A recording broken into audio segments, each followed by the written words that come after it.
Baik, assalamualaikum. Perkenalkan, kami dari kelompok 7. Kami di sini ingin membawakan video debat yang berpromosi atau membawakan promosi, yaitu AI ataupun kecerdasan buatan. Perkenalkan, saya Ahmad Faisal sebagai moderator dan bersama teman-teman saya dengan dua di sini. Perkenalkan, nama saya Jason Natania Yuliawan dari Prodi Ilmu Komputer sebagai tim afirmatif. Perkenalkan, nama saya Radha Ramadan dari Prodi Ilmu Komputer sebagai tim afirmatif. Perkenalkan, nama saya Niko Wiratama dari Prodi Ilmu Komputer sebagai tim afirmatif. Baik, saya perkenalkan, nama saya Nicholas Wijaya Sindagata dari Prodi Ilmu Komputer sebagai tim oposisi.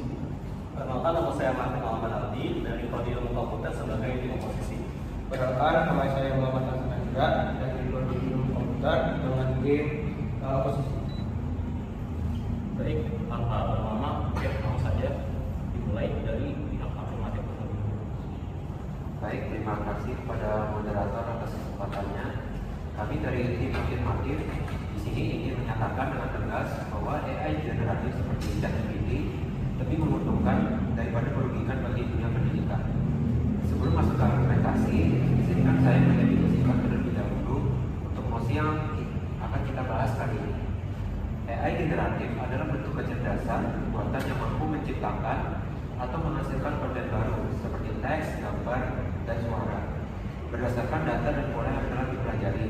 Contohnya seperti ChatGPT, Gemini, dan juga Copilot. Sementara dunia pendidikan yang kita maksud mencakup seluruh ekosistem pembelajaran seperti mahasiswa, siswa, guru, dosen, dan lembaga pendidikan yang berperan dalam proses belajar mengajar. Sekarang, mari kita lihat 3 alasan utama mengapa AI generatif membawa lebih banyak manfaat. Yang pertama, AI membuka akses pendidikan yang lebih luas dan merata. Di Indonesia sendiri, masih banyak daerah yang kekurangan tenaga pengajar atau akses terhadap sumber belajar. Dengan adanya ChatGPT, siswa di pelosok pun dapat bertanya dan mendapat jawaban yang sama cepatnya dengan mereka yang belajar di kota besar. Ini adalah bentuk equalizer atau pemerataan kesempatan belajar tanpa batas ruang dan waktu.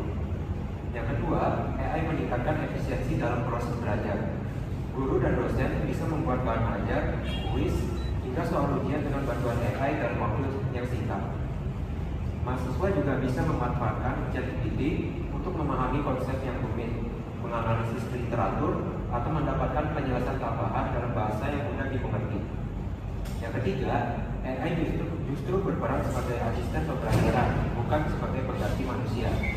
Sama seperti kalkulator yang membantu kita menghitung tanpa menghapus pemahaman matematika. ChatGPT membantu kita berpikir lebih cepat tanpa menghilangkan kreativitas. Oleh karena itu, kami meyakini bahwa AI generatif adalah alat bantu yang dapat memperkuat, bukan melemahkan sistem pendidikan kita. Sekian dari saya.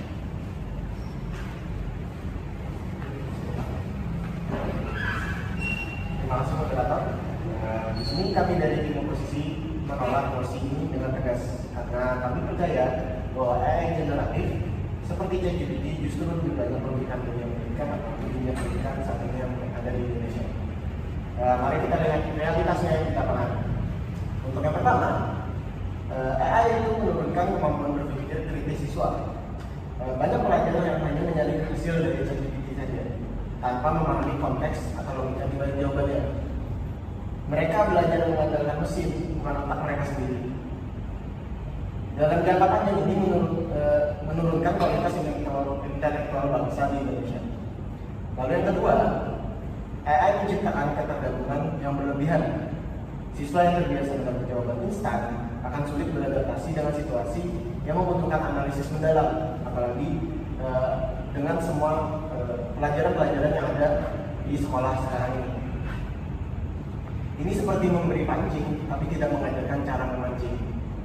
Lalu yang ketiga, AI sering memberikan informasi yang salah, namun terdengar meyakinkan karena AI dilatih dari data besar yang tidak selalu valid, apalagi dengan data-data yang menyebar di seluruh internet saat ini, yang dimana data tersebut bisa saja data-data hoax atau data-data yang memang belum ada validasinya sama sekali. Lalu jawaban yang salah bisa diterima siswa sebagai kebenaran karena sebagai mahasiswa atau siswa-siswa dan pelajar-pelajar lainnya, kebanyakan itu mereka adalah menyerap ilmu dan juga menerima materi-materi yang disampaikan. Lalu mereka ingin untuk mempelajari hal semua itu. Terkadang mereka tidak langsung menerimanya, tidak langsung mempelajarinya, tapi hanya langsung menerimanya saja tanpa dipelajari sama sekali. Lalu dalam konteks pendidikan, kesalahan informasi sekecil apapun itu bisa berakibat fatal. Apalagi misalkan bagi kita sendiri itu banyak yang tidak memahami apa itu materi yang diberikan hanya dari ChatGPT saja. Kadang kita melupakan bahwa itu sebenarnya adalah fondasi awal atau fondasi dasar daripada sebuah pendidikan. Namun kita hanya serap tanpa kita memahaminya terlebih dahulu. Jadi kami menilai bahwa AI generatif bukanlah solusi pendidikan, melainkan itu kemudian hanya berpotensi menurunkan kualitas generasi belajar. Terima kasih. Ya baik, yang saya jadi silakan. Oke, saya dari informatif karena kita dokumen dari teman saya, mana untuk beberapa hal AI itu juga dapat membantu pembelajaran mandiri. Karena dulu kan tidak bisa setiap mengajar kita ya selama 24 jam, mau kelas materinya mungkin tidak lengkap. Kita bisa meminta bantuan AI, mana untuk bisa mengeksplorasi tentang apa yang sih materi yang kita pelajari tadi, memperluas lagi apa yang bisa kita dapat. Kemudian kedua, bisa meningkatkan integritas dari akademi kita. Mana banyak universitas tuh yang menggunakan AI bukan hanya untuk menulis, tapi bisa juga buat ngecek apakah ada plagiarisme atau salah penulisan juga bisa. Bisa dipakai di jurnal. Dan juga kita juga ada untuk AI itu untuk kualitas akademik. Bisa meningkatkan kualitas akademiknya, yang biasanya mahasiswa itu kan kadang kesulitan untuk mempelajari topiknya. Seperti kadang tuh kalau habis pergantian dosen, kadang dosennya tuh nanya apa sih yang kan belajar sebelumnya. Kadang nanti bisa disuruh meng-review lagi dari awal, terus sedikit-sedikit. Kemudian juga bisa membantu untuk topik penelitian, membuat latar belakang masalah, dan misalnya kerangka teori. AI bisa membantunya dengan sangat efisien. Sebenarnya dibandingkan AI itu seperti kata Anda tadi, membuat mereka menyalin tanpa menyerap apa itu masih bisa membantu. Sekian dari saya. Terima kasih. Ya, silakan pihak selanjutnya. Oke, menurut saya masih mau menanggapi untuk menyambung apa yang dikatakan oleh saya di kelas. Yang pertama saya ingin menegaskan kembali, masalah utama AI itu bukan hanya soal ketergantungan, itu juga soal tentang etika dan juga kegiatan akademis. Contohnya itu yang pertama, banyak nih siswa ataupun mahasiswa entah dari SD, SMP atau SMA nih, mungkin kan SD ini masih agak awam untuk menggunakan AI, tapi mungkin bagi SMP, SMA atau kuliah itu mereka biasanya sudah mulai bisa menggunakan AI dan menggunakan AI. Nah dari situ masalahnya adalah banyak tugas yang diberikan oleh guru, dosen ataupun mungkin sekedar dari organisasi aja mereka menjawabnya menggunakan AI yang mana itu biasanya tidak mereka pikirkan sendiri, seperti langsung meminta AI tersebut untuk membuatkan mereka sendiri. Hasilnya langsung jadi tanpa mereka baca secara keseluruhan langsung dikirim gitu. Terus mereka menerima nilainya. Nah yang itu berarti nilai dari hasil AI tersebut itu tidak jujur. Karena apa? Mahasiswa tersebut itu tidak bisa mengkomponen lagi dari tugas tersebut. Nilai-nilai tadi itu sangat tidak dapat ditempatkan atas kesuksesan mahasiswa tersebut, entah karena IPK yang tinggi atau nilai yang belum sama yang tinggi, itu sudah tidak dapat mencerminkan lagi apakah mahasiswa itu adalah mahasiswa cerdas. Lalu yang kedua, AI itu melebar ke tunjangan digital sekolah atau universitas, seperti yang sahabat Jason katakan tadi. Di bagian pelosok itu mungkin dapat membantu dengan minimnya fasilitas. Mungkin itu ada benarnya, tapi jika bagian pelosok tersebut tidak tergapai oleh internet ataupun mohon maaf jika mereka mungkin tidak mampu dalam membeli gadget, itu malah akan memperbesar gap ataupun jarak antara siswa-siswa dari kota ataupun desa, karena dengan begitu siswa-siswa dari kota ini lebih diunggulkan karena mereka lebih mampu dalam membeli handphone ataupun internet, sehingga mereka dapat mendapatkan nilai yang lebih tinggi daripada siswa-siswa atau mahasiswa yang berasal dari pedesaan. Lalu yang ketiga, penggunaan AI dapat merancang profesi guru ataupun les seperti Ganesha ataupun ruang guru. Mungkin ruang guru masih dapat disamakan karena mereka kebanyakan melakukan sesi online. Tetapi bagaimana dari sesi yang offline? Semakin sedikit peminatnya. Karena kenapa? Mereka mulai berpikir bahwa les itu buat apa sih gitu. Mending kan saya tanya, nanti dijawab sama aja kayak kita les. Jadi mahasiswa atau siswa itu kayak lebih mempercayai AI daripada manusia sendiri yang bisa mengajar kita. Oleh karena itu, dari sini saya mewakili tim afirmatif, tim komposisi, dan ingin membawa AI generatif masih lebih banyak membawa psikososial, etika, dan moral yang lebih manfaat tentu. Sekian dari saya. Baik, silakan.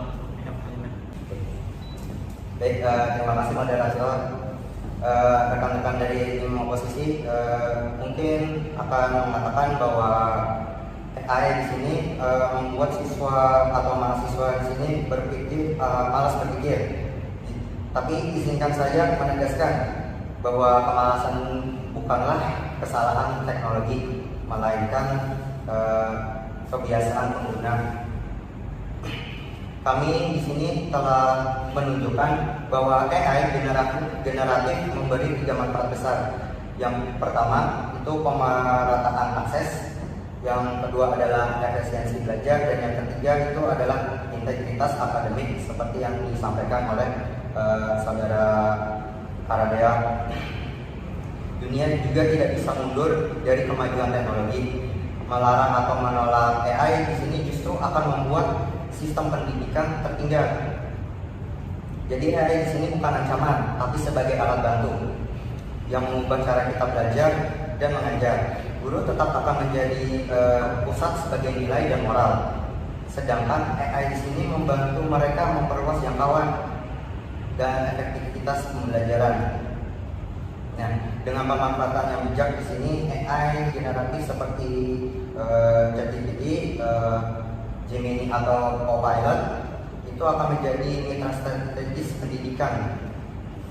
Oleh karena itu kami berdiri teguh bahwa AI generatif membawa lebih banyak keuntungan daripada kerugian bagi dunia pendidikan. Sekian dari saya. Terima kasih. Terima kasih. Silakan ya. Terima kasih moderator. Kami tidak menolak kemajuan teknologi, tapi kami menolak ketergantungan kita terhadap teknologi.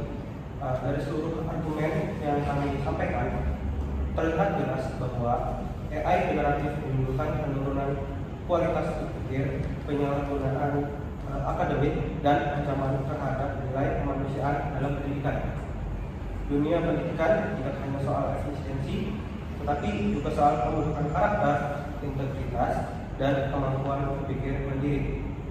Ketika siswa bergantung pada AI generatif, contohnya seperti GPT, Gemini, Copilot, dan lain-lain, mereka tidak lagi belajar untuk memahami, melainkan hanya untuk mendapatkan jawaban cepat.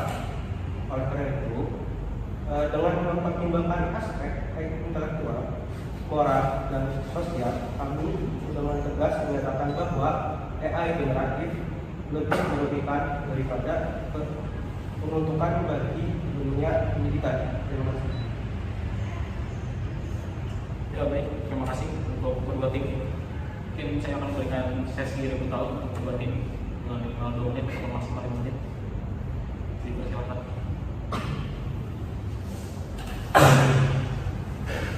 Ini saya mau introduksi ya. Melihat dari poin yang disebut oleh saudara Jason, terdapat bagian di mana tadi yang saya jelaskan untuk orang-orang belajar pelosok dalam mengakses AI itu kan tergantung terhadap internet dan juga akses terhadap gawai yang menggunakan karena terbatas ekonomi juga. Jadi di situ mungkin bagaimana solusinya dari kalian untuk menyelesaikan kesenjangan tersebut antara orang yang dari desa dan dari kota yang menggunakan AI karena harus dapat melimit akses mereka atau membatasi. Sekian dari saya.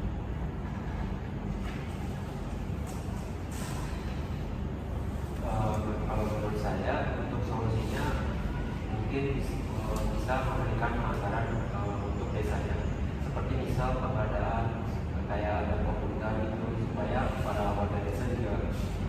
dia bisa mendapatkan akses komputer dengan mudah.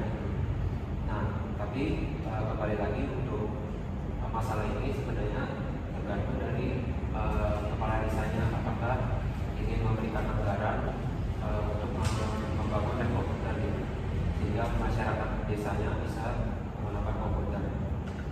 Itu aja sih dari saya. Mungkin izin interupsi dari saya. Dari pernyataan teman-teman sekalian dari tim afirmatif, mungkin ada beberapa yang perlu diperhatikan, karena bisa akan saya ulangi lagi poin saya tadi. Sebenarnya AI ini memang bagus ketika penggunanya itu memang menggunakan dia untuk bahan belajar, tapi bisa dilihat lagi dengan banyaknya anak-anak atau siswa-siswa atau pelajar-pelajar sekarang yang hanya ingin meminta instan saja tanpa perlu mempelajarinya, itu sudah sangat banyak sekarang. Mungkin saya juga tidak tahu bagaimana caranya untuk bisa menanggulangi tersebut. Nah, dari kalian sendiri, apakah ada cara untuk menanggulangi hal tersebut? Karena di sini juga berlaku bagi semua pelajar tingkat apapun, baik itu dari tingkat bawah yang seperti dasar, menengah pertama, menengah atas, hingga sampai ke perguruan tinggi, apalagi bahkan sampai mereka-mereka yang sudah bekerja. Terkadang mereka juga belum bisa memahami apa yang disebutkan oleh ChatGPT ataupun AI generatif lain. Dari kalian mungkin ada yang bisa menjawab poin ini. Sekian, terima kasih.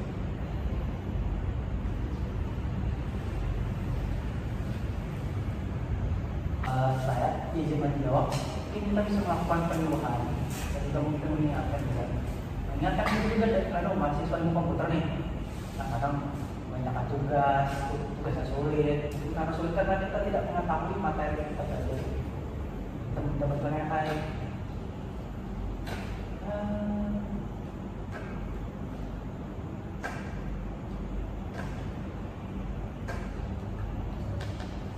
Ya, seperti kata saya tadi, yang diingatkan, ditayangnya untuk menjelaskan lagi biar kita yang makin paham tentang adanya. Tidak hanya nyarinya saja langsung tanpa membaca. Jadi izinkan saya menambahkan, jadi yang maksud teman saya di sini itu kemungkinan kesadaran diri sendiri aja, karena kita sebagai siswa atau mahasiswa juga katanya sudah ingin bekerja, itu harus sadar diri juga kalau skill-skill yang digunakan atau kemampuan dasar itu sudah wajib dimiliki, dan juga tidak bisa ketergantungan dengan teknologi instan. Jadi ini kesadaran diri saja lagi untuk memahami apa yang ingin dicari, apa yang ingin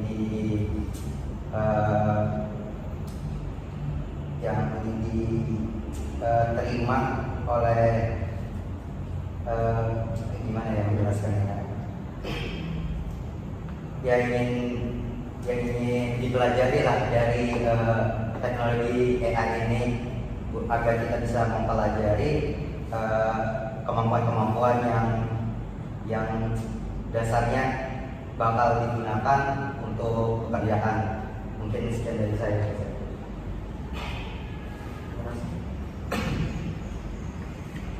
Ya, mungkin karena sesi rekrutmen sudah mencapai waktu yang ditentukan 25 menit, maka saya akhiri sesi rekrutmen kali ini. Terima kasih untuk kedua tim. Dan tim, sekian juga dari kami yang menandakan akhir dari perdebatan atau video yang kami buat pada kali ini.